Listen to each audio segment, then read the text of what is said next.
Evaluating a personal assistant's work is an opportunity for you to evaluate and discuss your working relationship. These evaluations are in addition to the ongoing feedback that you and your PA engage in during training and on a daily basis.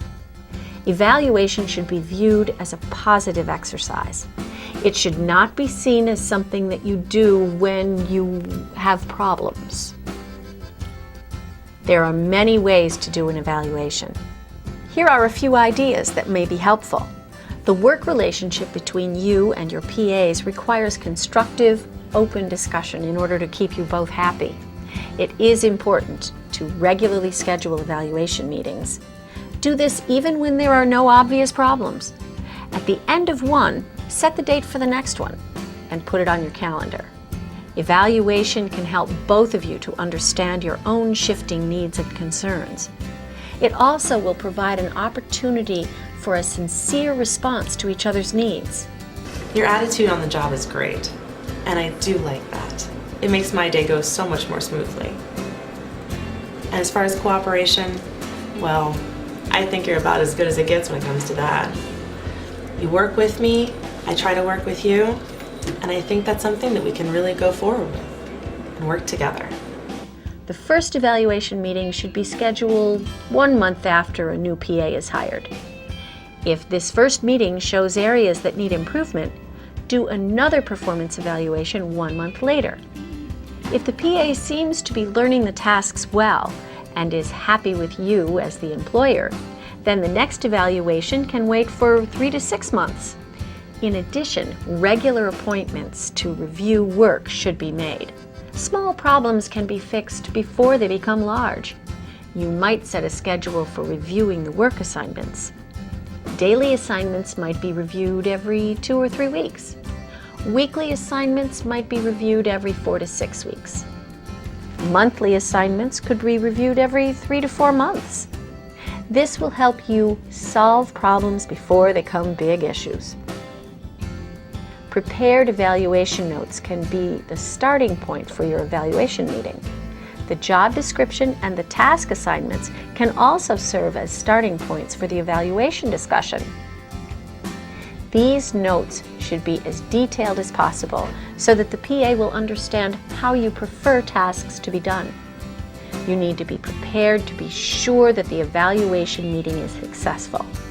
A plan for the meeting will help you organize yourself so you can conduct a productive meeting with your PA. 1 day prior to an evaluation meeting, write down some issues that you would like to discuss during the evaluation meeting. Also, make a note of any changes that you might want to make in the job description, work assignments, etc. Note ways that your PA is doing excellent work on their tasks or abiding by the terms of the work agreement. Note ways that your PA is not doing satisfactory work. It's important for the PA to understand what he needs to do to improve his work. Decide and note how much time the PA should have to improve their work. Now that you have prepared for the evaluation meeting, be sure to allow time enough to cover any unexpected issues that might come up. Being flexible is an important part of a good working relationship. When the personal assistant was hired, both of you had a work agreement that suited the needs of each of you. This agreement said how many hours a day the PA would work, when the PA would come to work and leave, and the tasks that the PA would be responsible for. It also included your responsibilities to the PA. Both of your needs may have changed for many reasons.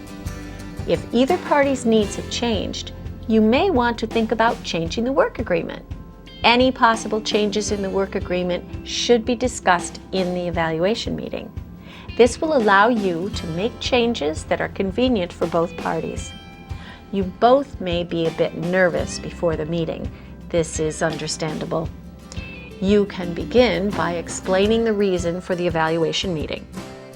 During the meeting, it is important to stay positive. Constructive criticism is welcome and even invited. But remember, criticism is easier to accept when it is offered in a positive way. Your quality of work is excellent. Your dependability is really good. You've been late once, but that was out of your control, so I definitely understand. Try to avoid a long list of negative criticisms. You have to prepare yourself for negative responses or reactions. It is natural to respond in a negative way to unexpected or unaccepted criticism. When you are given a negative comment, don't respond in kind. The evaluation is not supposed to be a personal character attack and should not feel like one.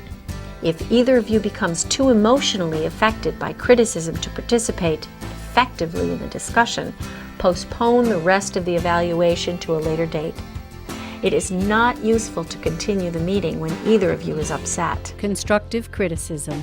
It is important to provide clear examples of unsatisfactory performance for criticism to be constructive. If you have kept notes on things that have been well done and things that needed to be corrected, you will have concrete examples to present to your PA. Constructive criticism is about solutions, not problems. Rather than simply criticizing, you should mention ways that your concern may be resolved. Once suggestions have been given, you both can discuss your strengths and weaknesses. Decide how you will know if the problem areas are improving. Both of you should end the evaluation meeting with a clear and full understanding of the other's concerns.